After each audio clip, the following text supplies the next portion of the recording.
En général, ce sont des églises qui sont du XVIe siècle.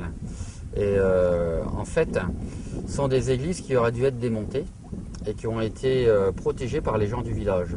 Parce que quand on n'avait pas trop d'argent dans le temps, donc on faisait les églises avec les matériaux qu'on trouvait sur place. Ici, nous, on n'a pas de pierre. Donc on avait énormément de chênes, c'est pour ça qu'on appelle le lac du Der, hein, d'Ervos en celte, ça veut dire chêne, donc c'est le lac du chêne. Donc on prenait ces arbres-là et on faisait les murs des maisons.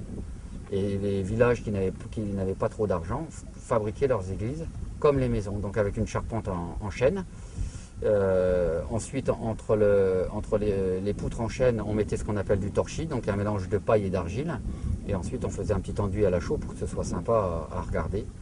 Et quand je dirais le temps a passé, certains villages ont eu les moyens de fabriquer des églises en pierre, on détruit les églises à pans de bois et on fait des églises en pierre. Certains villages n'ont pas voulu. Notamment celle d'Outine, qui est très réputée parce qu'elle a une chaire en châtaignier et les vitraux, la plupart sont d'origine du XVIe siècle. Les artisans de la ville de Troyes, à l'époque, qui fabriquaient les vitraux. Et c'est vrai qu'elle a une rosace qui est magnifique. C'est celle qui est très prisée dans la région. Elle est répertoriée pour être le plus grand site en Europe avec des églises à pans de bois. Donc ça, c'est vraiment typique de la région.